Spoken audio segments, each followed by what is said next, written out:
मेरे प्यारे बच्चों, अगर आप लोग भी अपना 18 फरवरी को अपना हिंदी का पेपर देने वाले हो ना, तो इस पेपर को आप लोग जरूर तैयार करना। देखो, ये जो पेपर है आप लोगों का 18 फरवरी का वायरल पेपर है। और 18 फरवरी को जितने भी बच्चे अपना हिंदी का भाई पेपर देने वाले हैं, तो हम लेकर के आ गए हिंदी का एक वायरल पेपर। मैं गारंटी के साथ कह सकता हूँ कि प्यारे बच्चों, आप लोग इस पेपर को जरूर तैयार करना। और मैं आप लोगों से दावा भी कर सकता हूँ, 100% मैं आप लोगों से दावा कर सकता हूँ कि भाई ये पेपर आप लोगों को जरूर मिलेगा। 18 फरवरी का पेपर है, इसको तैयार कर लेना। 824 RA का मेरा कोड है। आप देखो, ये पेपर आप लोगों का जरूर पूछा जाएगा, आप लोग इसको जरूर तैयार करना। आप लोगों को आज की इस क्लास में 70 में 70 नंबर भी पक्का होने वाला है। समय हमारा दिया, समय 3 घंटे 15 मिनट में आप लोगों को मेरे प्यारे बच्चों ये वाला जो मैं पेपर सॉल्व करा रहा हूँ, इस पेपर को आप लोगों को समय 3 घंटे 15 मिनट में पूरा पेपर सॉल्व करना है ना। एग्जाम सेंटर में जाओगे भाई, पूरा पेपर दे दिया जाएगा यही वाला। अब देखो, यहाँ पर लिखा है अनुक्रमांक, यहाँ पर लिखा है नाम। पूरा पेपर मेरे पर जो तैयार कर लो, मैं पूरा पेपर सॉल्व भी कराऊंगा। ये सारे के सारे निर्देश भी दिए गए हैं। देखो, यहाँ पर लिखा है नोट करके दिया, प्रारंभ के 15 मिनट परीक्षार्थियों को प्रश्न पत्र पढ़ने के लिए निर्धारित है। निर्देश दिया, सभी प्रश्न करना अनिवार्य है। निर्देश नंबर 2 कहता है कि यह प्रश्न पत्र 2 खंड आ तथा खंड बा में विभक्त होने वाला है। ये सब कुछ आप लोगों को वहीं पर ही पढ़ने को मिलेगा। आप लोगों को जब ये वाला पेपर दिया जाएगा एग्जाम सेंटर में, तो बिल्कुल सेम सब कुछ यही लिखा होगा, है ना। यहाँ पर लिखा है निर्देश नंबर 3 कहता है कि खंड आ में 1 अंक के 20 बहुविकल्पी प्रश्न है, जिनके सही उत्तर हमको OMR उत्तर पत्रक पर नीले अथवा काले बॉल पॉइंट कलम से सही विकल्प वाले गोले को पूर्ण रूप से काला करके भाई चिन्हित कर देना है। OMR सीट आप लोगों को वहीं पर ही दी जाएगी। इधर देख लो कि यहाँ पर देखो लिखा है कि खंड आ के प्रत्येक प्रश्न का निर्देश पढ़कर केवल प्रदत्त OMR उत्तर पत्रक पर उत्तर दें। OMR उत्तर पत्रक पर उत्तर देने के पश्चात उसको काटे नहीं तथा इरेजर अथवा व्हाइटनर का प्रयोग ना करें। प्रत्येक प्रश्नों का अंक उसके सम्मुख अंकित कर दिए गए हैं। तो भाई पूरा पेपर आप लोगों का, है ना, ये भी और देखो निर्देश लिखे हैं। खंड बा 50 अंक का होगा। अब चलो पेपर आप लोगों का मैं पूरा सॉल्व करवा दूं, क्योंकि भाई जल्दी से आप लोगों के पास समय नहीं बचा है, तो पूरा पेपर आप लोग तैयार कर लो जल्दी से। यहाँ पर लिखा है खंड आ बहुविकल्पी प्रश्न कि कलम का सिपाही किस विधा की रचना है। प्यारे बच्चों, 1 नंबर का पेपर में आएगा कि कलम का सिपाही जो है किस विधा की रचना हमसे पूछा गया। कलम का सिपाही एक जीवनी विधा की रचना हो जाएगी। अब प्रश्न नंबर 2 कहता है कि त्याग पत्र के लेखक का नाम बताइए। तो ये भी देखो एक ही नंबर का आएगा कि त्याग पत्र के लेखक का नाम बताइए भाई। तो त्याग पत्र के लेखक हो जाएंगे जैनेन्द्र जो है त्याग पत्र के लेखक हो जाएंगे। अब प्रश्न नंबर 3 देखो हमसे कहता है कि मैला आंचल। प्रश्न नंबर 3 कहता है कि मैला आंचल के रचनाकार कौन हो जाएंगे। प्यारे बच्चों, 1 नंबर का ये भी प्रश्न आएगा कि मैला आंचल के रचनाकार कौन हो जाएंगे। तो याद रखेंगे, मैला आंचल के रचनाकार फणीश्वर नाथ रेणु हो जाएंगे। इसका सेकंड ऑप्शन सही करेंगे। अब प्रश्न नंबर 2 कहता है कि शुक्ल युग के नामकरण किसने किया। जो शुक्ल युग है, शुक्ल युग का नामकरण भाई किसने किया। 1 नंबर का ये भी प्रश्न आएगा। तो याद रखेंगे, शुक्ल युग का जो नामकरण है प्यारे बच्चों रामचंद्र शुक्ल जी ने किया, है ना। तो इसका राइट आंसर हो जाएगा रामचंद्र शुक्ल। 2 ऑप्शन नंबर 2 सही हो जाएगा इसका। अब आएंगे देखो प्रश्न नंबर 5। प्रश्न नंबर 5 को देखेंगे। प्रश्न नंबर 5 कहता है कि रस मीमांसा के लेखक कौन है। प्यारे बच्चों, 1 नंबर का पेपर में आएगा कि रस मीमांसा के लेखक कौन है। तो याद रखना, रस मीमांसा के लेखक हमारे रामचंद्र शुक्ल जी हो जाएंगे। प्रश्न नंबर 6 कहता है कि गुनाहों के देवता किस विधा की रचना है। गुनाहों के देवता जो है किस विधा की रचना है। तो 1 नंबर का प्रश्न ये भी आएगा। देखो, गुनाहों के देवता किस विधा की रचना है, तो भाई 1 नंबर का प्रश्न आएगा। तो प्रश्न नंबर 6 का राइट आंसर हो जाएगा गुनाहों के देवता हमारा उपन्यास विधा की रचना हो जाएगी।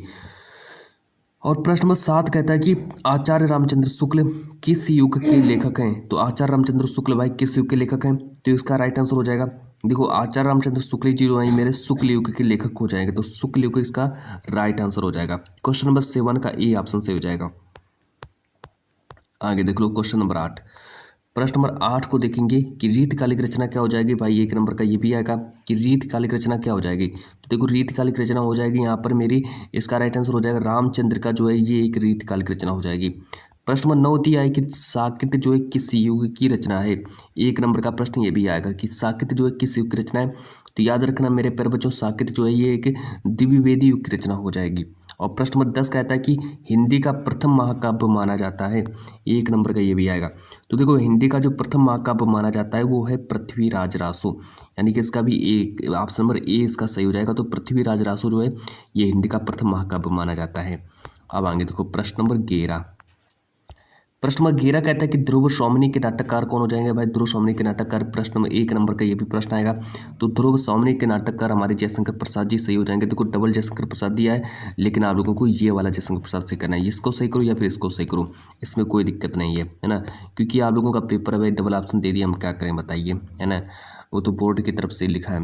अब देखिए यहाँ पर लिखा है करुण रस का स्थायी भाव क्या होता है भाई? करुण रस का स्थायी भाव क्या होता है? 1 नंबर का प्रश्न ये भी आएगा। तो करुण रस का स्थायी भाव शोक होता है, तो इसका ए ऑप्शन सही हो जाएगा। अब प्रश्न नंबर 13 कहता है कि पीपर पात सरिस मंडोला में कौन सा अलंकार है? 1 नंबर का प्रश्न ये भी आएगा। देखो देखो पीपर पात सरिस मंडोला में हमारा उपमा अलंकार हो जाएगा। और प्रश्न नंबर 14 कहता है कि दोहे का उल्टा क्या होता है? प्यारे बच्चों 1 नंबर का प्रश्न ये भी आएगा कि दोहे का उल्टा क्या होता है? तो भाई दोहे का उल्टा सोरठा होता है ना, तो ए ऑप्शन इसका सही हो जाएगा। प्रश्न नंबर 14 का ए ऑप्शन सही होगा, सही करेंगे। आगे देखो हमसे पूछा गया प्रश्न नंबर 15 कि अभ्यागत शब्द में कौन सा भाई उपसर्ग लगा है? अभ्यागत शब्द में कौन सा उपसर्ग लगा है? तो 1 नंबर का आएगा। अभी उपसर्ग लगा है, तो अभी को याद रखेंगे, अभ्यागत शब्द में अभी उपसर्ग है। आगे देखो प्रश्न नंबर 16 कहता है कि चक्रपाणी में कौन सा समास लगा है? तो भाई चक्रपाणी में कौन सा समास है? 1 नंबर का ये भी आएगा। देखो चक्रपाणी में जो मेरा समास होता है वो बहुब्रीहि समास होता है, इसका डी ऑप्शन सही करेंगे।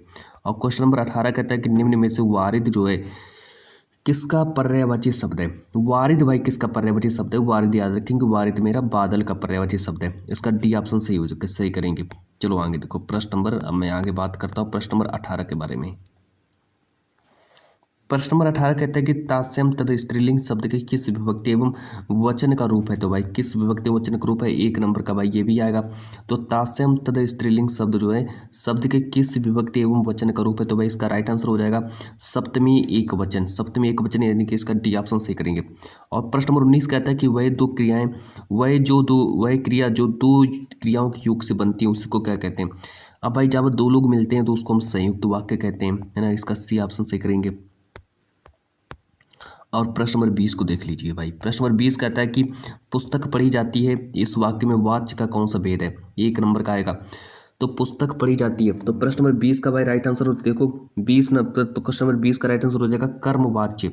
तो पुस्तक पढ़ी जाती है कर्मवाच्य, इसका राइट आंसर करेंगे। अब आगे देखो एक गद्यांश पूछा गया, जो कि यहाँ पर देखो 6 नंबर का गद्यांश आएगा आपके पेपर में। यहाँ पर लिखा है कि निम्न गद्यांश पर आधारित 3 प्रश्नों को उत्तर दीजिए। अजंता संसार की चित्रकलाओं में अपना अद्वितीय स्थान रखता है, तो भैया अजंता चैप्टर से लिया गया, जिसके लेखक हमारे भगवत शरण उपाध्याय हो जाएंगे, है ना। बहुत कठिन पूछ दिया, लेकिन कोई दिक्कत नहीं, मैंने आप लोगों को बता तो दिया है भगवत शरण उपाध्याय किसके लेखक हैं। बाकी 3 प्रश्नों को उत्तर आप लोग लिख लेना, है ना। और एक और अथवा करके दिएगा, अथवा वाला देख लो।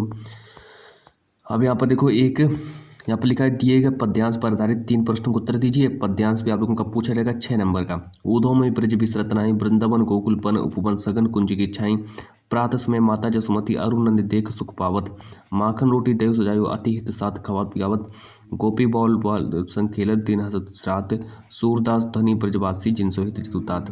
इसको तैयार करने के बाद इस पर हमारे 3 प्रश्न पूछे गए, जो कि यहाँ पर देखो दिए गए।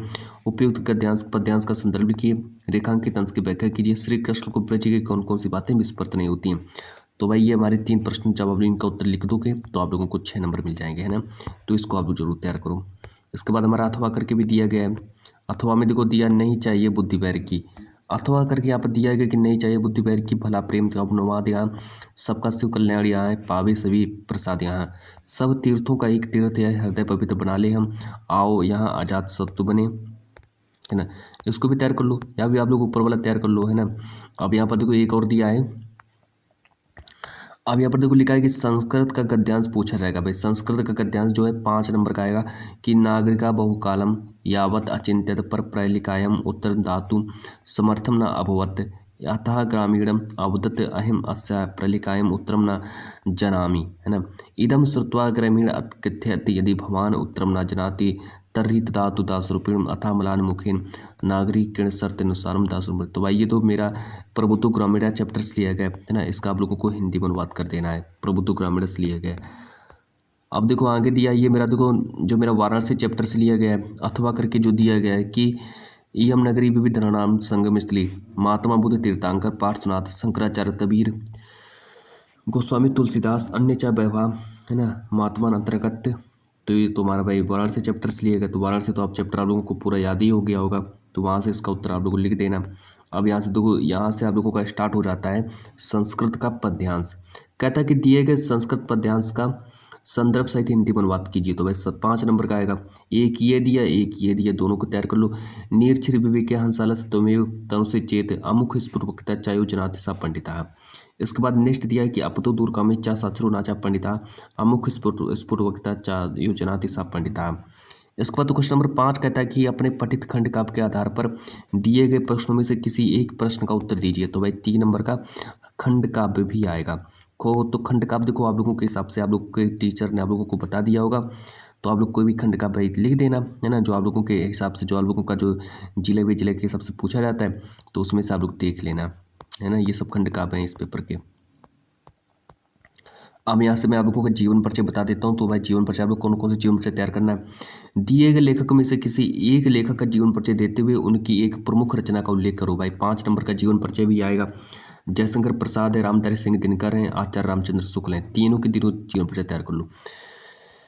यहाँ पर लिखा दिए गए कवियों में से किसी एक कवि का जीवन परिचय देते हुए उनकी एक प्रमुख रचना का उल्लेख कीजिए। तो भाई 5 नंबर का एक लेखक का जीवन परिचय भी आएगा पेपर में। देखो लेखक में आप लोगों को तैयार करना है सूरदास, तुलसीदास और महादेवी वर्मा, रामनरेश त्रिपाठी। इनको आप लोगों को कवियों में से तैयार करना है। तो कवि में से 5 नंबर का कवि का जीवन परिचय भी आप लोगों के पेपर में आएगा। इसके बाद अब यहाँ से देखो एक यहाँ पर पूछ दिया गया कि अपने पाठ्य पुस्तक में कंठस्थ कोई एक श्लोक लिखो जो इस प्रश्न पत्र में ना आए हो। तो भाई 2 नंबर का प्रश्न श्लोक भी लिखना है ना, 2 नंबर का श्लोक आएगा। अब यहाँ पर देखो लिखा है कि शहर की सफाई हेतु, मतलब आप लोगों को अपने शहर की सफाई करवाना है भाई, है ना। शहर की सफाई हेतु अपने शहर के मुख्य नगर अधिकारी को पत्र लिखना है। अब देखो पत्र लेखन भी अथवा करके दिया है, 4 नंबर का पत्र लेखन भी आएगा। यहाँ पर लिखा अपने मित्र को अपने बड़े भाई के विवाह में सम्मिलित होने का निमंत्रण देते हुए एक पत्र लिखना। तो भाई है ना, पत्र लिखना, एक पत्र भी लिखना पड़ेगा। यहाँ पर लिखा क्वेश्चन भैया देखो ये लिखा है कि संस्कृत का उत्तर दीजिए। किन्हीं 2 प्रश्नों का उत्तर देना भाई, 2 नंबर का आएगा। एक प्रश्न ये दिया, एक प्रश्न ये, एक प्रश्न ये, 4 प्रश्न दिए जाएंगे, 4 में से 2 प्रश्नों का उत्तर लिखना पड़ेगा। अब चलो आ गए यहाँ से देखो क्वेश्चन नंबर 10 कहता है कि निम्नलिखित शब्द निम्नलिखित में से किसी एक विषय पर निबंध लिखना है। तो 7 नंबर का निबंध आएगा।